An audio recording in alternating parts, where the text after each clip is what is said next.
All right, here are our solutions for problem 8 for Math 251. We're given this function, which actually I'm going to rewrite. A couple things you could do. You could write it as x to the 1/3 times x plus 3 to the 2/3. You can also take it, you can do more algebra if you feel like it, but I think I'm going to leave it just like that. So find the critical values. Critical values come in two flavors, when the derivative equals 0 and when the derivative is undefined. Either way, got to know the derivative. Figure out the derivative.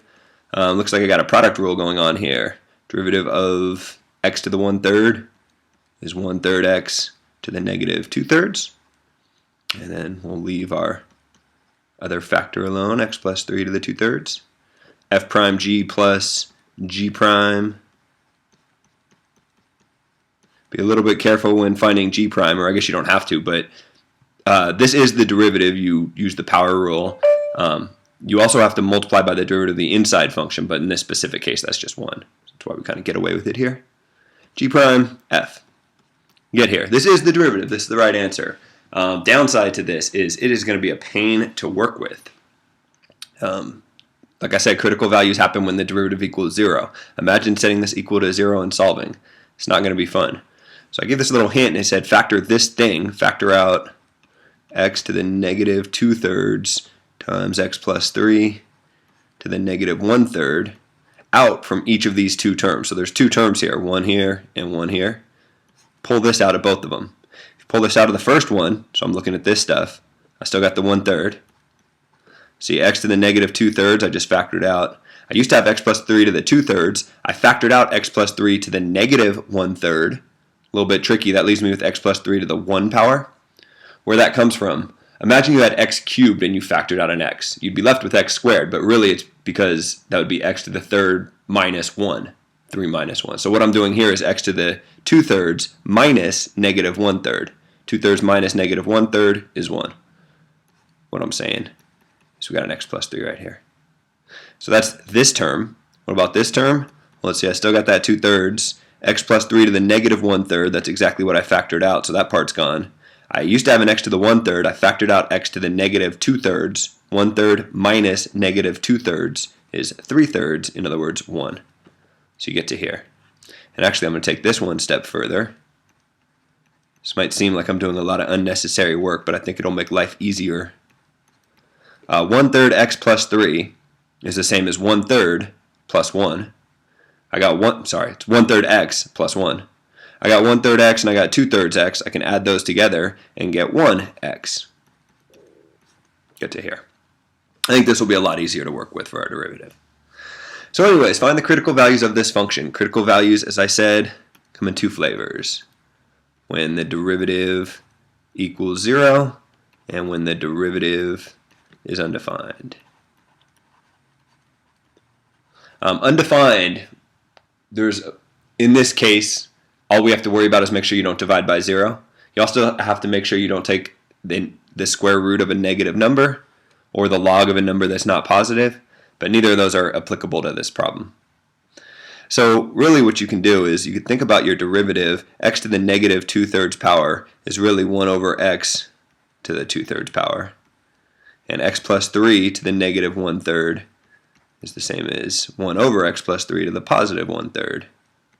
And maybe now it's a little bit easier to see when the derivative is going to be equal to 0 and when it's undefined. I have three things getting multiplied together. If the denominator here is 0, then I'll be dividing by 0, so the derivative will be undefined. So the derivative is undefined if x to the 2/3 is equal to 0. In other words, if x equals 0. Derivative is also undefined if the bottom here equals 0, if x plus 3 to the 1/3 equals 0. That'll happen if x plus 3 equals 0, in other words, if x equals negative 3. If x equals negative 3, then negative 3 plus 3 is 0. 0 to the 1/3 power, the cubed root of 0 is 0. 1 divided by 0, undefined. Critical values. We also get critical values when the derivative equals 0. This thing can never equal 0. 1 divided by a number is never 0. Ditto this thing. But this one here, x plus 1, certainly could equal 0. It would equal 0 if x equaled negative 1. So what I come up with are 3 critical values. That's part A. I guess that's not part A, that's number 1. Okay, number 2, classify one of your critical values as a local minimum, local maximum, or neither, using the second derivative test. Okay, so what you need to know is that the second derivative test only works on critical values of this type. So it might sound when you read the problem like you have options, but you don't. The only one you can use the second derivative test on is this one right here. You can't use the second derivative test when the first derivative is undefined. Why? Because the second derivative looks at the value, the second derivative test looks at the value of the second derivative at that point. But if the derivative is undefined at that point, then the second derivative is undefined at that point. So we can't get any information out of it. Anyways, x equals -1. To use the second derivative test, you need to know what the second derivative is. 2 ways you can do that.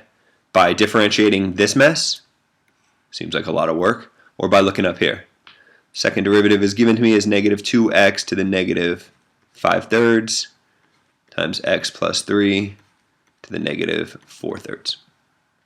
I think at the end of this perfect problem, I'll show you how you can come up with this if you're curious. There's a couple different ways. Implicit differentiation would actually be the easiest here. It's extra credit, so I'll save that toward the end. So I got the second derivative. So to use the second derivative test, I have to evaluate the second derivative at this critical value at -1. So let's see, that's going to give me -2 times -1 to the -5/3 power times -1 plus 3 to the -4/3 power. Lots of negatives going on here. What does this mean? Well, -1 to the -5/3 power is the same as 1 over -1 to the 5/3 power. So what is -1 to the 5/3 power? Well, -1 to the 5th power is -1 times itself 5 times, which is -1. And then the cubed root of that, cubed root of -1 is also -1. What I'm trying to get at is this is equal to well, how should I write this? Sure, I'll just actually figure it out. -2 times 1 over -1 to the 5/3 times 1 over +2 to the 4/3, which we don't actually need to know the value of. All we need to know is whether it's negative or positive. Well, this thing is negative. It's a negative number, -2. This thing is negative because -1 to the 5/3 power is negative, and a positive divided by a negative is negative. And this thing, 2 to an even power, or to a positive number raised up to any exponent is positive, and a positive divided by a positive is a positive. So what we get is that the second derivative at -1 is positive, so we have a local minimum at x equals -1. Why is that a local minimum? Because if the second derivative is positive, it's concave up at that point. Concave up looks like this. So if the first derivative is 0, it means the tangent line is horizontal. And if the second derivative is positive, it's concave up. So we're talking about a point like this. A point like this is a minimum. Okay, we're still not done with part 2 because it also wants us to classify these other 2. Classify the remaining critical values using the first derivative test. The way you do that is you make a number line. And you throw your critical values down. So I got 0, -1, and -3. And the observation you're supposed to make is that those 3 critical values kind of divide your number line up into 4 different regions.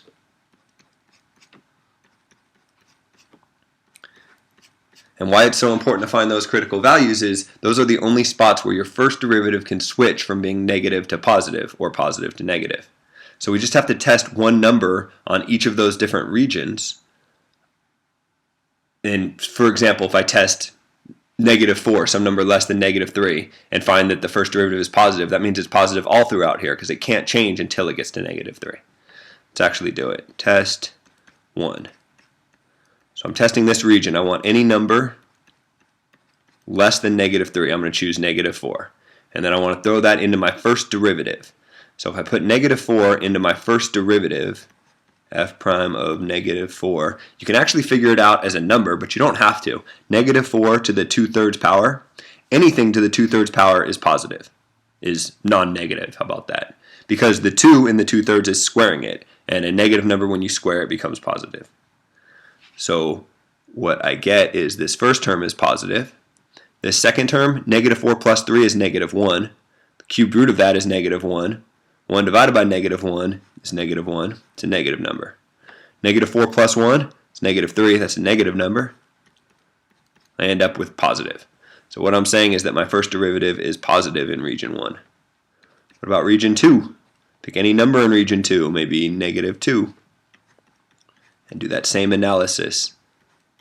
First term is always going to be positive. We're squaring something. Second term, -2 plus 3, that's a positive number. Positive to the 1/3 is positive. 1 over positive is positive. -2 plus 1 is -1, that's a negative.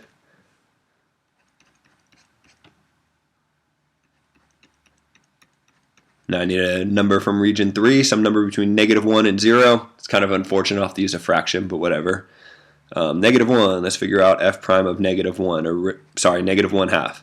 Or really just the sign of that thing. First thing, positive, because I'm squaring. Second thing, -1/2 plus 3 is a positive number. Then do a bunch of stuff to it that doesn't change the sign. It's positive. -1/2 plus 1, positive. Positive times a positive times a positive is a positive. Finally, region 4, any number bigger than 0. How about 1? 1's bigger than 0. Let's figure out f prime of 1. First thing, positive, because I have a square in there. Second one, 1 plus 3 is 4. Cubed root of 4, positive. 1 divided by positive, positive. And then finally the last one, 1 plus 1 is 2. 2 is a positive number. I get a positive. So what I'm saying here is my first derivative switches from positive to negative at -3. So it used to be increasing, the function that is, used to be increasing, and now it's decreasing. When I switch from increasing to decreasing, so x equals, so how about local max at x equals -3. This first critical value, it's increasing to the left of it, decreasing to the right. I must have been up top at -3. -1, it was decreasing, it was going down, and then it hits -1, and now it's going back up. We have a local minimum. Oh, right, we already figured that out over here. What about 0? It used to be increasing, it hits 0 and stops, and then it starts increasing again. Neither at x equals 0. So what I figured out is that I got a local maximum here, local minimum here, and then this critical value is neither local max nor local min. All that for part 2. It's a lot of work. Part 3, fortunately, goes pretty quick. Part 3, find the inflection point of f. What you need to know for an inflection point is that happens when the second derivative equals 0. Second derivative, it was given to me up here. It's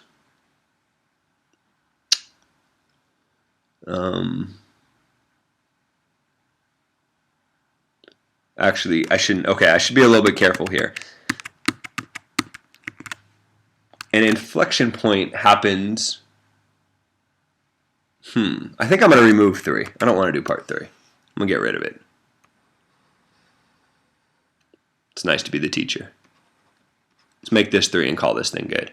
Determine the intervals on which f is increasing, decreasing, concave up, and concave down. Seems like a lot of questions, not as bad as it seems. We actually have most of the work done already. Increasing. If you go over here, it was increasing on this interval, and then increasing on this interval, and then increasing on this interval. So it's increasing from -infinity all the way up to -3. And then it's increasing again from -1 all the way up to 0. And finally, it's increasing again from 0 up to infinity. Note that it's 0 itself, it's flat, it's technically not increasing. What about decreasing? Well, it's decreasing when it's not increasing and we're not at a critical value. In other words, here, from -3 to -1. What about concave up? This one's a little bit trickier. The idea with concave up is if you look at the second derivative, so that's this guy, it changes sign at 2 different spots. It can change its sign when x equals 0, and it can change its sign when x equals -3. Why those two values? Because if you look at, because in either of those 2 points we'll end up dividing by 0. So it's kind of the analog to a critical value. If we want to figure out when the first derivative changes, we look at when the first derivative equals 0 or is undefined. If we want to figure out points where the concavity might change, we have to look at points where the second derivative equals 0 or is undefined. This thing will never equal 0 because x to the -5/3 is 1 over x to the 5/3. X plus 3 to the -4/3 is 1 over x plus 3 to the 4/3. You can't get to 0 by doing 1 divided by a number. But it will be undefined both at x equals 0 and x equals -3. So those are really the points that we care about. If I had more room, I guess I can make room. I'm going to draw another number line here. And this is my second derivative. What did I say, 0 and -3? This is the second derivative, whereas this was the first derivative up here. These are the only spots where it can change concavity. So let's see what I know. I looked at the second derivative already. I looked at the second derivative when x was equal to -1. And what I figured out was that the second derivative is positive. So what that tells me is all throughout here, the second derivative is positive. What about when we have a positive number? Well, if we have a positive number, this will be positive, this will be positive. A positive number to a negative exponent is positive, positive, positive, and then times a -2. That'll give me negative. So if we test a number out here, we'll get a negative value for the second derivative. What about a value less than -3, like -4? -4 to the -5/3 power is going to be negative. -4 plus 3 is -1 to the -4/3 power. That's going to be positive. That might seem a little bit weird that that's positive, but the reason that's positive is because the 4 in the 4/3 power it's kind of like squaring it. It's raising it to the 4th power, which makes negative numbers positive. So we're going to have positive, negative, negative. That'll give us a positive. So by looking at this, we can figure out when it's concave up and concave down. It's concave up when the second derivative is positive, which is everything from -infinity to -3. And then again, everything from -3 up to 0. And it's concave down when the second derivative is negative, which is everything from 0 to infinity. I guess that's finally the end of this. No, that's not really true. That's the end of what you need to do. I'm going to go back and show why the second derivative is equal to this mess, just in case you did the extra credit part. So actually, because of the length of this video, I figured I'll just cut it short. I worked out, here's the algebra to show why the second derivative of this function is what was given in the problem. And the gist of it, I mean, really the only thing that's interesting, or I don't know how interesting it is to find the derivative. I used implicit differentiation. I just thought that would be a little bit easier because I had 3 different terms with exponents in them. So here's all implicit differentiation down to here, and you get the derivative. But this doesn't look like what the answer said it was supposed to be. So then you just do a lot of algebra. But it's not as bad as it seems. I mean, the gist of it is you have one term out here, outside the parentheses, then you have 3 of them inside the parentheses.